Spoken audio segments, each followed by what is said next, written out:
He ranks as the most reclusive Hollywood director of the last quarter century. To industry insiders, Alan Smithee is as controversial as Tarantino, as eclectic as Spielberg. His 47 feature films should have made him a familiar figure on Hollywood's red carpets, a fixture at its glamorous parties and glittering award shows. Yet Alan Smithee has never attended a film premiere, has never given a single interview, has never even been seen in public. Stand by. He is Alan Smithee. On the line is the director, Alan Smithee. I am not going to talk about Alan Smithee. Hey! Alan Smithee is the secret shame of Hollywood. He's the man Hollywood would prefer we not know about, not talk about, and not ask any questions about.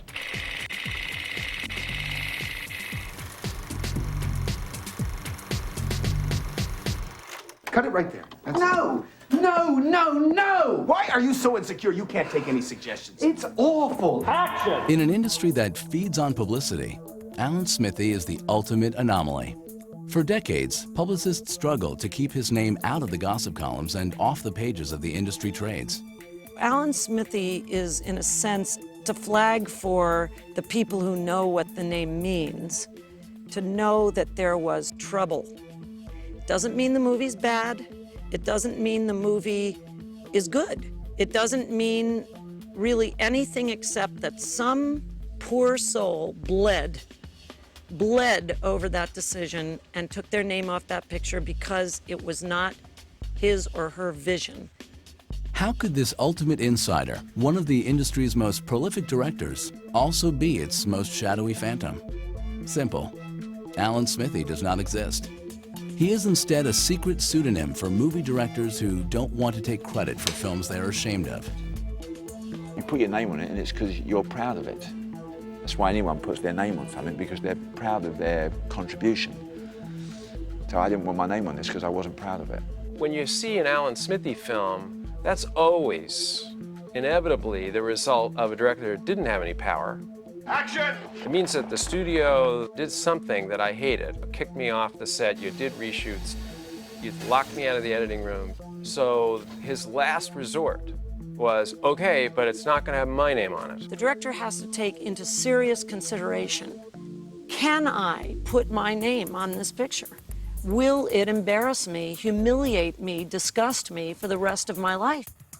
I give you my name to put my name on this picture and you've completely bastardized it? It's a very, very serious, heartbreaking consideration for a director to think about taking their name off a picture. Most movies take a lot of effort to make.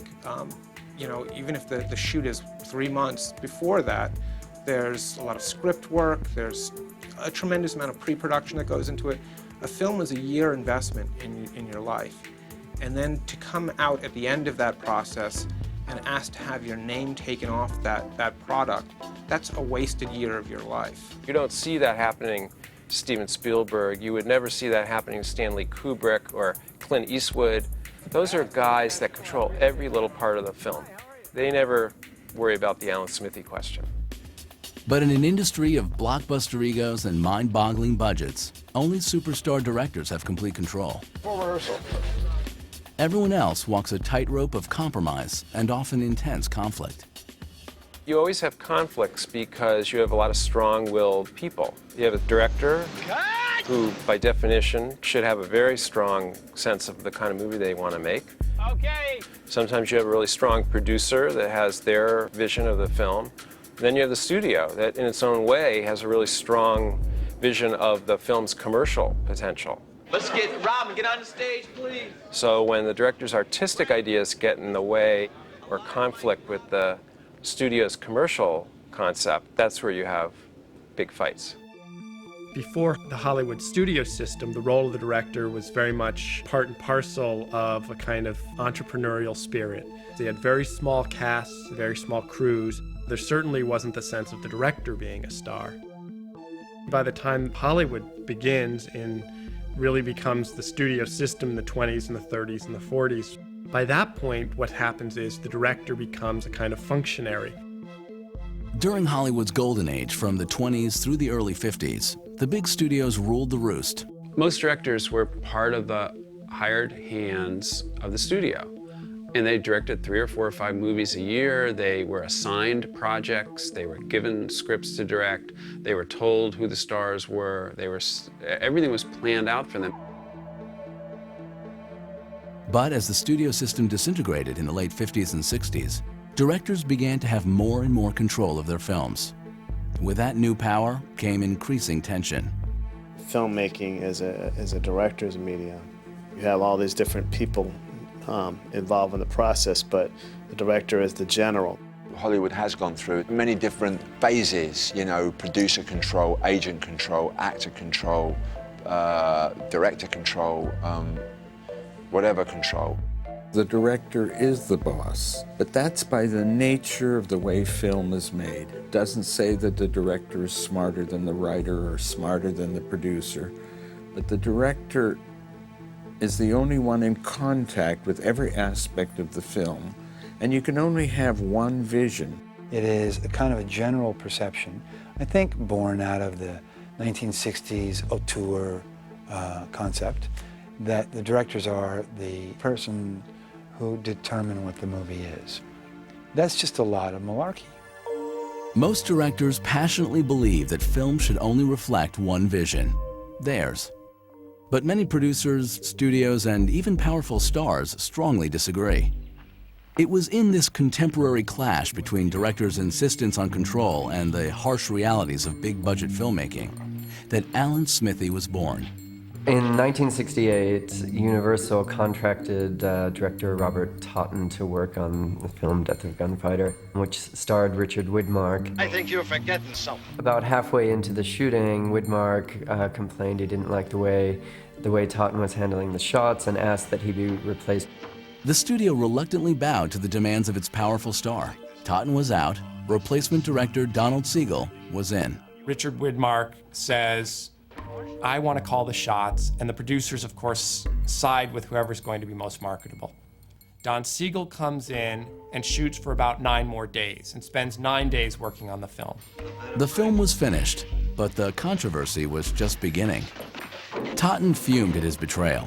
Siegel felt he hadn't worked long enough to deserve a credit, so neither wanted director's billing on Death of a Gunfighter.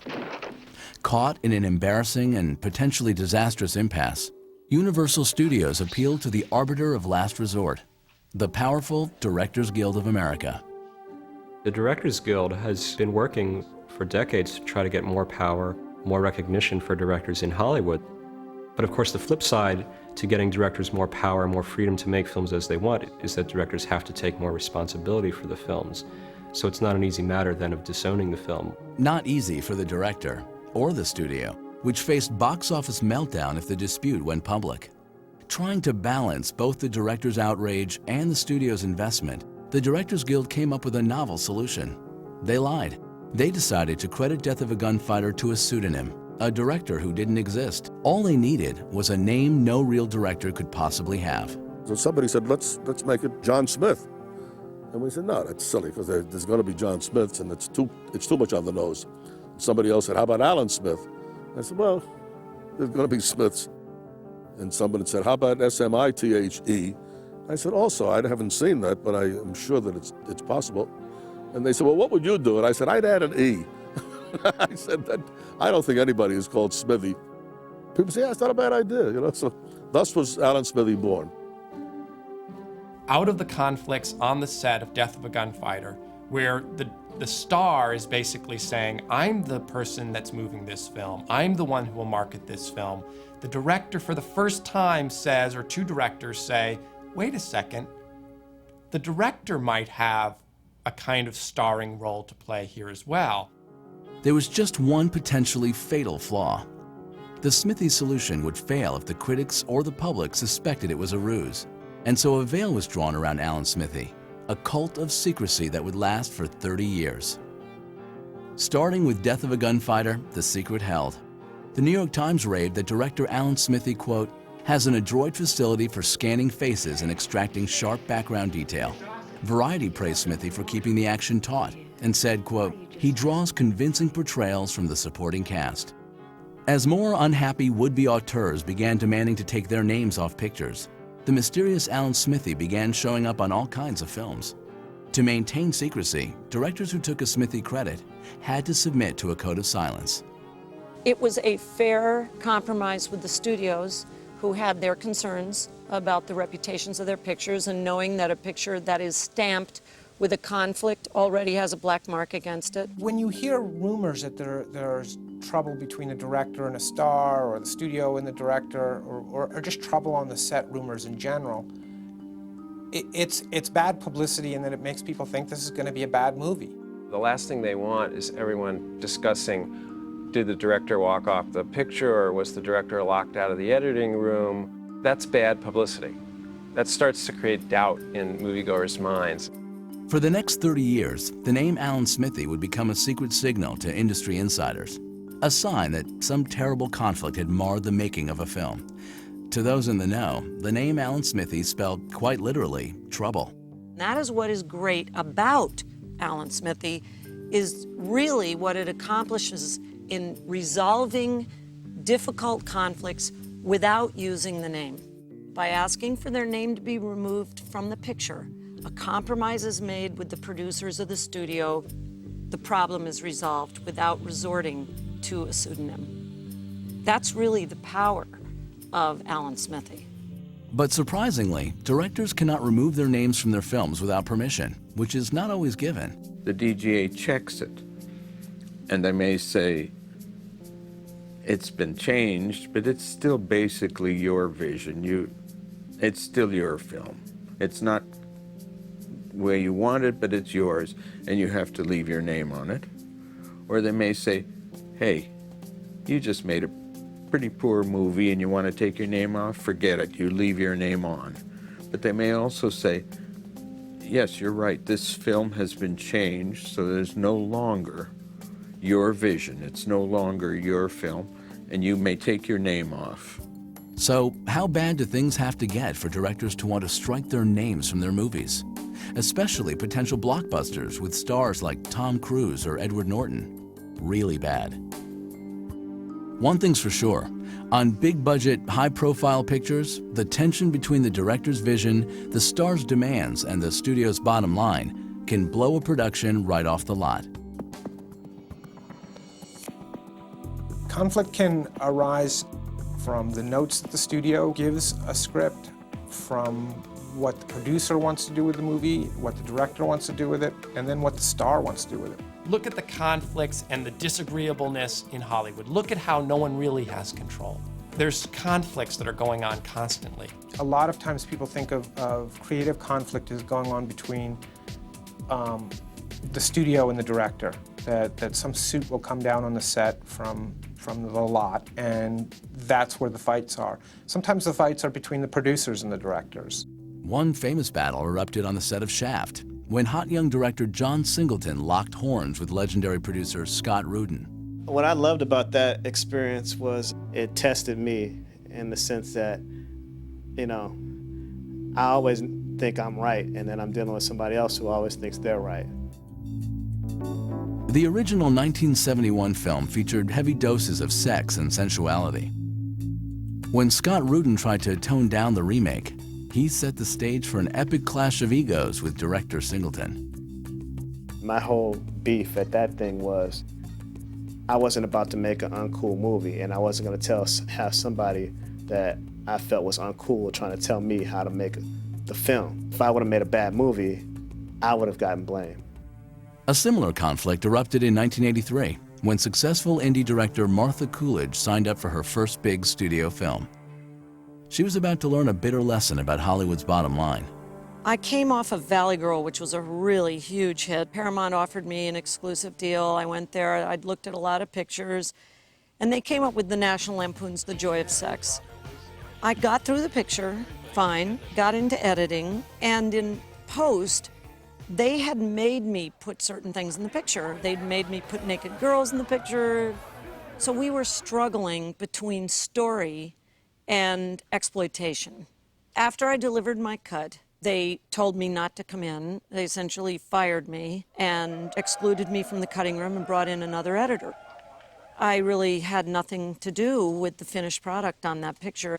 I can't. This is all wrong. I thought about taking my name off the picture. It certainly doesn't represent the quality of my work, and nor does it represent a vision that I had about the picture. The signs were there in pre-production. I should have known. Frankly, today, I wouldn't take my name off the picture. I would walk off the picture. You know, I thought, oh, well, it's, you know, it'll go away. And the movie is on all the time. Coolidge learned the hard way that studios often hire directors for their famous names, not their artistic vision. But she's in good company. Michael Moore told me a story, which was he was hired to direct a film called Canadian Bacon. It was John Candy's last film. Studios said to him, we're not going to release this film unless you recut it and make it funnier and less political. At which point Michael Moore, who's famous for being a funny political filmmaker, said, but that's who I am. There are situations in which the people who hire directors do not take the director's job seriously, do not understand perhaps the director that they've hired. They may have hired more of a director than they bargained for. Such a head-on collision seemed almost preordained when freeform director Robert Altman was tagged to direct the fast-paced John Grisham thriller, The Gingerbread Man. But do they know who they're getting? What were they thinking? I mean, they were bringing in someone who makes quirky films that ramble on, that are almost the opposite of the tightly constructed formulaic plot that Grisham's films are famous for. They shoot the film, he shows it to the executives in the studios, and they're very happy with it. Then they decide to test market the film because $29 million is at stake here. So then they bring it and they market it to what Robert Altman describes as 14-year-old boys who live in the valley. Of course, they look at the film, they don't quite get it, it doesn't appeal to them. They go back to Altman, they say, can you make some changes? He does. Then they say, we're gonna test market it again, and he says, well, no, I don't want it. I'm done with the film. I'm walking away from it. The studios then say, we're gonna get a different editor on this, and we're gonna re-edit it. Altman says, I'm pulling my name off the film. I'm going to apply to put another name on it. The studio then goes ahead and finishes their cut and markets it again. And what they find is the market audience hates their new version more than they hated Altman. They go back to Altman and they say, okay, you do your version. He does. It's not a commercial success. It does reach a certain audience, but what were they expecting? Desperate to recoup their investments, studios often resort to presumed crowd pleasers like gratuitous violence, sex, and nudity, even if it means ripping apart a finished film and a director's ego. I do remember a case for Alan Smithee application that came in where a director had done a picture and the producers decided that maybe there wasn't as big a market for that picture as they had originally thought.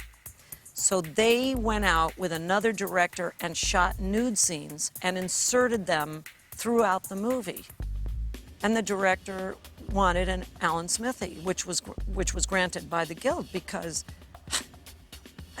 you can understand. I mean, they just didn't direct a movie with those nude scenes, and I believe the nude scenes were with other actors. There are big name directors, names that most people would recognize, who are bankable directors who still complain about problems with studios or producers and still have to deal with it. And they'll choose to edit them in New York City, 3,000 miles away from LA, for no other reason than it's far away from LA.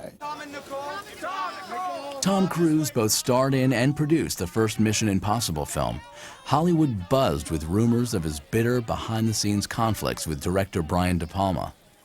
There are whispered rumors of conflicts that almost are always denied. There were rumors that Tom Cruise and Brian De Palma did not get along at all on the Mission Impossible, first Mission Impossible. There were rumors that there were, just these furious phone calls going back and forth, receivers flung down onto the floor, and Cruise denies that those things ever happened. I suspect that after the experience with De Palma, if it was as bad as the rumors indicated, Cruise was probably very careful about what director he picked for the second one. Careful or not, when Cruise chose action director John Woo for the sequel, rumor had it that there were as many explosions behind the scenes as there were on the screen. Nobody in the movie-going public knew that John Woo was locked out of the editing room on Mission Impossible 2 and that they brought in an editor to finish the film because Tom Cruise didn't like what John Woo had done. They would have damaged the film in some way. It would have looked like this is not the director's film. And needless to say, John Woo didn't go around talking about it either because he wants to work in Hollywood. So that's the way it normally works.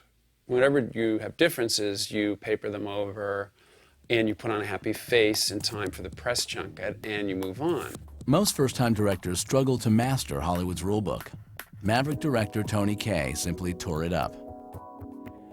I mean, what happened to me on American History X was no different to what happens with 8 out of 10 movie directors in this town on every film they make. It's just that they're prepared to take it, they play the game a little better than I do, and that's not the way I want to go. Tony Kaye's experience was typical of not even first-time directors, but directors in general, in terms of losing some control over the final cut of their film.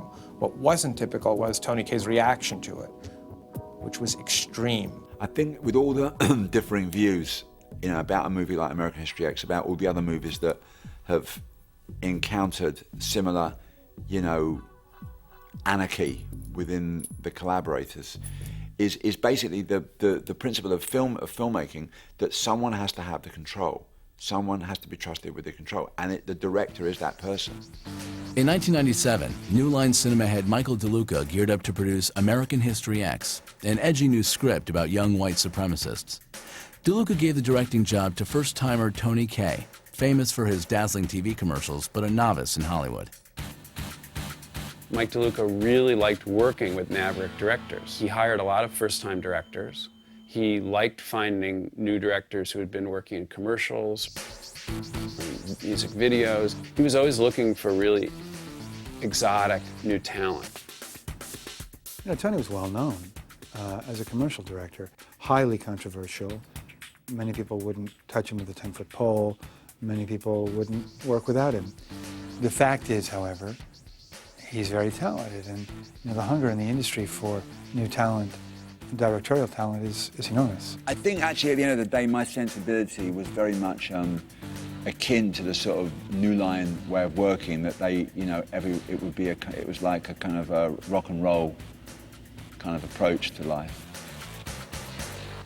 Then I saw what's called a PSA, a public service announcement that he'd done. He'd done something very clever. He had found an addict, had taken his camera and gone to the guy's apartment and just filmed him talking. And it was so beautifully edited and so simply shot that I thought, this is American History X. So I got excited about Tony, and DeLuca liked him, so we hired him. New Line Cinema was thrilled about its upcoming production of American History X. Armed with sizzling new director Tony Kaye, acclaimed young star Edward Norton, and a red-hot script, who wouldn't be? But when Tony Kaye rejected Ed Norton for the lead, he unknowingly set the stage for a scandal that would grip the film industry for months. I didn't feel that he would be perfect for this role because I didn't think he had the weight. Edward Norton, you know, he's a very precisioned, technical actor and a very controlling actor, and I just didn't feel that was right. He didn't want Edward Norton, and he aggressively didn't want Edward Norton in the role. He felt that Edward was a good actor, but that he was the wrong personal type. He's the wrong persona. The casting issue is pretty simple. You know, the studios want the biggest name with the biggest box office draw in the movie, and they'll often put that actor in the movie even if he's wrong for the part, because it will help them sell the movie. American History X would have been made without Tony Kaye. Edward Norton was one of the main reasons that movie got made. Tony Kaye did not want Ed Norton, but Tony Kaye never came up with an alternative to Edward Norton. So Tony agreed, but it was a reluctant agreement, and that was a very, very key event in the development of this picture. The fact is that the seed was planted then, not subtly, but profoundly and very obviously. Kaye agreed to work with Norton, and filming finally began with Kaye serving as both director and cameraman. take care of this. Tony was here all the time with the camera when the actor was right there. There's no way that this bond cannot exist in a positive manner, or else the film will stop shooting. So they made accommodations to each other and found things in and about each other that they could appreciate and respond positively to. You're goddamn right we are. We had a great shoot together. We had a fantastic shoot. We brought in an awful lot of footage that was very good, some of it great. Kaye shot an astounding 200 hours of footage for American History X and charged into the editing room confident that he had the makings of a great picture. What he had instead was the raw material for months of turmoil. Very few directors, you know, have what's known as final cut, you know, where you just, like in your contract, you just have, you know, no matter what you do to the film, that's the film. Normally the studio or the producer has final cut. So first-time director like Tony Kaye is never going to have final cut. It's something that's earned, and it's something that's sort of a badge of honor in Hollywood. I entered into the process, particularly on American History X, you know, not even thinking about I should be asking my agent or my this or my that to make sure, or my lawyer, that I have got final cut. He got to a director's cut, and we tested it in front of an audience. And it tested way above what New Line expected. DeLuca was out of his mind with glee. Out of his mind. Really happy. New Line thought that they had a pretty good film that had some flaws in it, and they treated Tony like an adult, like an experienced director, and they said, maybe you could work on it a little more and fix it. What happened was that was Tony's opening to be an artist. What happened next was what led to some questions. Tony was phobic about not having this movie be boring or slow or artsy in the European artsy sense. He wanted it to be a piece that kept you like this the whole time. I found a wholly different film. A film that I didn't even know was there. A film that needed more work, needed me to shoot some more scenes, and it was that film that I was never allowed to complete. He actually put together a much shorter cut of the movie, which he thought played better. Unfortunately, a lot of what he cut out was scenes with Edward Norton. So being an actor, when Edward Norton saw this cut and saw that a lot of his work had been cut out, he reacted the way most actors do, which is, well, this is not better, because there's a lot less of me in here. What I really fell afoul of is that Edward Norton threatened New Line, threatened Mike DeLuca and Bob Shaye that he wouldn't get behind the film unless he was happy with it. And at the end of the day, they had to please him. New Line finally said, hey, let's try something. Hey, Tony, do you mind if Edward comes in for a little while? Edward came into the editing room.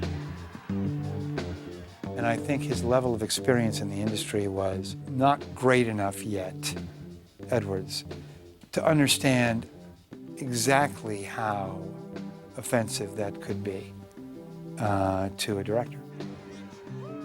Edward was just being Edward, trying to make the movie better. There are cases in Hollywood where actors have so much power that they have actually put in their contract or pressure the studio so much that they're allowed to come in and cut. I'll tell you, that is the antithesis of objectivity. It's not all that unusual in today's Hollywood that actors have a lot of say. You know, I think what was abnormal was that New Line led Edward Norton into the editing room to essentially put together his cut of the movie. That any director would have been upset with. You know, and if Tony Kaye had been a powerful director like a Rob Reiner or Michael Mann, Edward Norton wouldn't have been a million miles anywhere near the editing room. When brash young Norton breezed in to try his hand on the cut, the die was cast. Tony felt threatened by that. Tony went into the editing room at night, looked at what Edward had been doing and freaked out. It was so, horrific to me that I went into another room and I smashed my fist against the wall and I kind of broke my my hand. And it's funny because I went into the first aid department and I said to them, have you had many directors come in like this? And they said, no, you're the first one. I thought, well, that's amazing. All these years and all these films that have been made there all these years, and I'm the first director that's kind of broken their hand punching a wall. Things went from bad to worse to disastrous. Well, I don't think they ever intended that Edward would have final cut. What happened was Tony reacted really badly to Edward being invited in. The film ground to a halt. And instead of having a finished film, they had a totally unfinished film. I punched walls, I broke limbs, I cried, many tears, all those things, because for, 15, 16 years of making television commercials, it was all about, becoming a filmmaker, making great films. It was my legs were cut, I perceived my legs were cut away from me completely. It was a period where he was incredibly depressed and he felt so attacked. And that led him to he began to have absurd ideas about the movie. Tony began to lose his way. He lost whatever focus he had originally. He lost his way. Well, I was in a predicament at the time, and I was this little lone person in a room, in a world that I knew nothing about, intimidated by the process, intimidated by making a film, intimidated by all the meetings, and I had to strike out and voice my opinions in some way. The way Kaye finally chose to strike back was unprecedented. He ran sensational full-page ads in the industry trade papers, railing against the studio's decision to usurp his right to edit his own film. Suddenly, an obscure studio conflict became a Hollywood cause célèbre, the talk of the industry.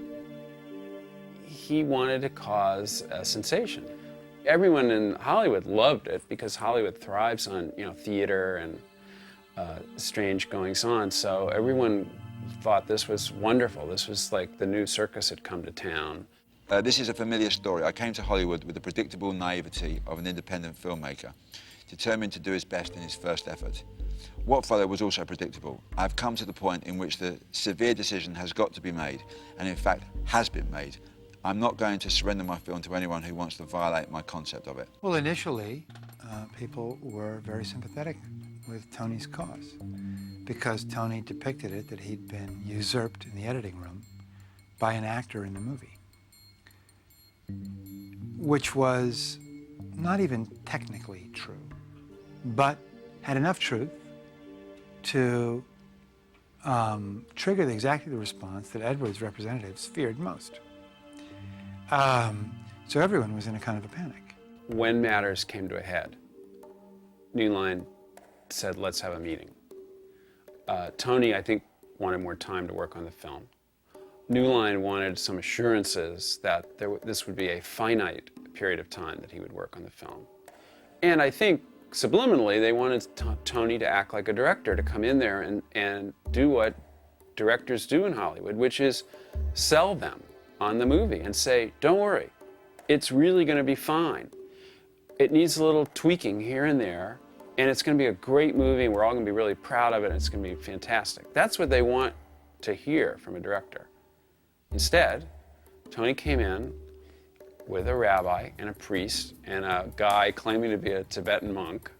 Yeah, the priest, the rabbi, and the monk was just, to be honest, I was just going into New Line to have a meeting, and I had more bad news for them to say that, it's not done, it's not finished, I need more time. And because of my, the search for excellence and everything, and I was always very intimidated by them, and I was frightened of going in there, so I thought, well, I'll lighten it up a little bit. They went nuts, because that was not at all what they wanted to happen. That was a Tony Kaye art stunt.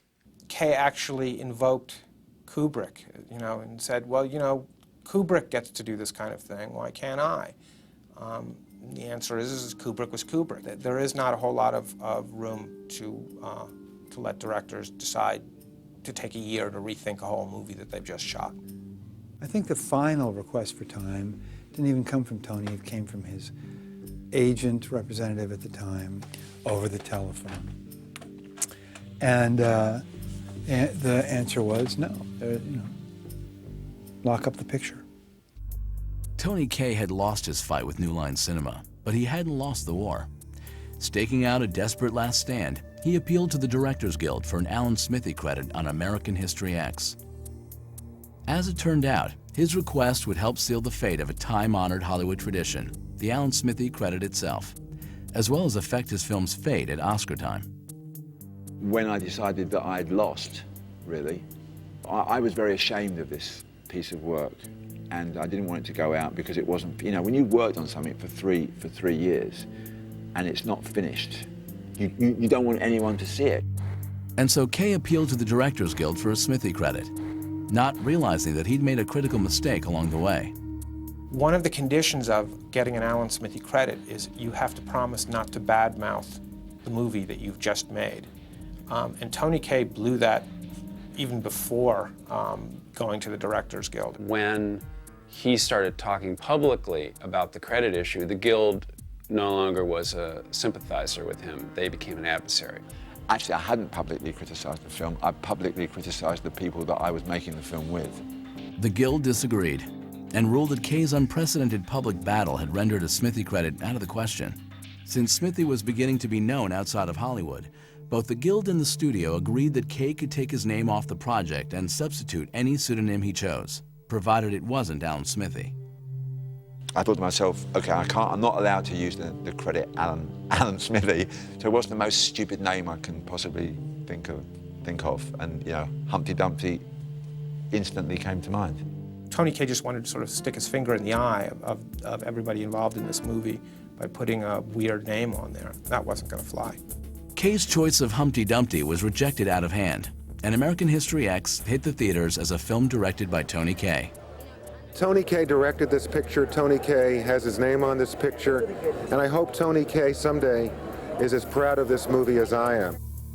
When the film opened in 1998, Edward Norton's on-screen performance won raves, but Tony Kaye's off-screen antics were widely noted by the critics. Every single major critic, film critic, in the country mentioned Tony's behavior in their reviews of the movie and mentioned his attempt to distance himself from it.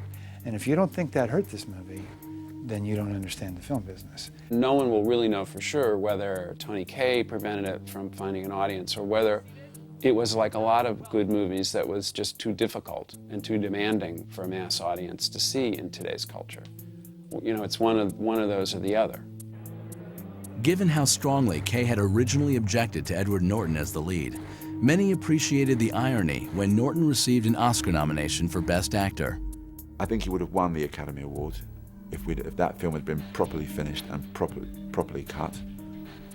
And he was certainly worthy of it. By the time the dust settled, American History X had left lasting scars on almost everyone involved and shocked an industry deeply allergic to public battles. The producers never really at any point protected the vision of the director, which I don't think they wholly trusted me ever at any particular point. I think now they do. Now in the light of day that they see what was left, they see that even the aborted movie that went out, it's certainly not a forgotten film, as many films are. I can't, obviously, put all the blame on everybody else. I was very immature in the way I handled it all. I was a very ignorant person, because I didn't know the process. It's real hard to assign blame. You can only say this is what happened and track what happened. And I understand the human behavior now. For a long time I was too angry to. Now, what's left is the movie itself. I think it's a good movie. It may have been a better movie, or it may have been a different good movie if Tony Kaye had gotten his final version. The point is, it's a good movie, and he still wanted his name off because it wasn't his vision. It is a remarkably good movie for a first-time director, and that's what makes the whole Tony Kaye story so amazing. It's the best movie a director has ever tried to take his name off of. Alan Smithee's days were numbered. By taking his battle public, Tony Kaye had helped shine an unwelcome light on one of the industry's most tightly kept secrets. But Kaye wasn't alone. Controversial screenwriter Joe Esterhaus dragged Smithee completely out of the closet when he penned a satire called Burn, Hollywood, Burn, which centered on the misadventures of a director with the unfortunate name of Alan Smithee. They took the film away from me. They stole it. They abused me, they raped me, they threatened to kill me. I said, what you do is you take your name off that. Yeah, you can use that phony name, the one everybody be using. I can't do that. I am Alan Smithee. It was a script that was sent to me by Joe Esterhaus. He had come up with a concept of a very different way of doing a film. I told him how much the studio has always wanted to work with the brothers. Commenting on Hollywood. Look, we don't give final cut. Then they asked, would I like to direct it? Please, James, I beg you, my name's on this movie. Well, you know what? Take your name off it. You can use Alan Smithee. Oh, I am Alan Smithee. Yeah, you and hundreds of others. They recut the film after my work. They made a Saturday Night Live sketch out of it, and that was totally not my vision. I think it can be better. I hired you. In one of Hollywood's most ironic twists, director Arthur Hiller requested an Alan Smithee credit on his film about Alan Smithee. Many people thought that I took my name off for publicity reasons, to help the film. And I thought, if they knew what I went through, I was driving to the DGA to ask to have my name removed. I had to stop the car twice because I thought I was going to pass out. I mean, that, you know, and people think that you were doing it for publicity reasons. Do you hear me? No one will ever allow you to direct again, Alan. That let the cat out of the bag. And I think the DGA felt it's already become sort of an open secret. Now it's a joke. The next person that uses that pseudonym, Alan Smithee, it's like we might as well say, don't go see this movie. It's a disaster. And so, after a 30-year career directing some of Hollywood's very worst pictures, Alan Smithee was finally kicked off the lot. But with Smithee retired, what's an unhappy director to do? The DGA has decided not to use any single common pseudonym. And in this way, they're going to be better able to hide the conflicts that occur. Now the director will have a choice of 5, or perhaps the director, him or herself, will bring 5 names, and they'll pick one of them. For the directors and the insiders, we liked it because it is a sign that that is not a visionary picture. Doesn't mean it couldn't be fun to go to. It just isn't something that the director, it isn't what the director had in mind, so the director felt they had to take their name off, so we know it's Alan Smithee. Like other dubious directorial talents from Ed Wood to Roger Corman, Alan Smithee has emerged as a cult hero. Damned if I know what caused the cult of Alan Smithee. I started a writing project, and the conceit was that Alan Smithee was a single living individual with a great body of work behind him, and within a year after we started this project and posted the web pages, there were dozens of other websites devoted to Smithee. This all happened within, I'd say, 18 months. There was this white-hot national curiosity about Smithee. Smithee pops up everywhere, from The Simpsons to CNN. You see, Alan Smithee is a pseudonym. A book now charts Smithee's career. A tribute band sings his praises. A bunch of directors got together. We hadn't picked up our instruments in about 20 years. And so when we first got together, we definitely wanted to distance ourselves from the music that we were making. And so we decided on Alan Smithee. It was that or either wear those glasses with the nose and the... Now, that the secret's out, now among a certain cult crowd, it means a bad film. It means looking back at these films and finding something out about Hollywood. Look at that! When you see an Alan Smithee film, it's usually a terrible film. You're blinded by romance, you're blinded by science. Your condition is critically grave. But don't expect mercy from such an alliance. Suspicion of tradition, so you wave. Short treatment gets you jumping like a real live wire. You need a bit of short treatment. Her brain, Larry. Her brain was gone when we got here. It's usually a film that is, for whatever reason, is not good. And it's an embarrassment to all who were in it, behind the scenes, lived in the road where the movie was shot, whatever.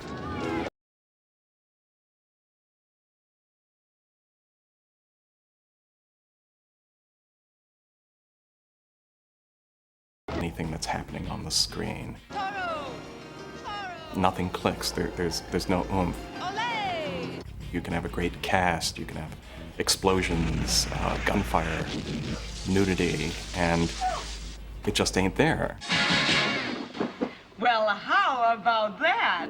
For 30 years, insiders savored the Smithee credit as a surefire indicator of behind-the-scenes conflict. Many say they miss the fact that they don't have Alan Smithee to kick around anymore. The name Alan Smithee teaches us a lot about how Hollywood works, but it teaches different things to different people. To the studios, it teaches a way of dealing with conflict. It teaches the Directors Guild a way of getting along with the studios. It teaches directors about a way of disowning a film and protesting that they did not have creative control. Studios are thrilled about their newfound ability to cover up conflict. But for aggrieved directors, there's no covering up the pain of a film gone terribly awry. I can't look at some of my better movies without steeling myself because it just brings back the trauma of one scene. What would it have cost them to leave 1 minute and a half long scene that meant everything to me in the picture? Did it make another $1 million because they took that 1.5 minutes out? It's the end of an era. I mean, it was great fun. I think everybody had a great time with Alan Smithee. It was sort of one of those wonderful emblematic things of, aha, Hollywood has another disaster coming down the pipeline. Alan Smithee lives. Not very well, but he lives. Many days go by where I think to myself, you know, should I give Bob Shea a call? And should I say, you know what, can I come back and finish American History X? That day hasn't come yet, but I think I could probably finish that movie, and maybe I will one day. Maybe, actually, I will go back and finish it one day.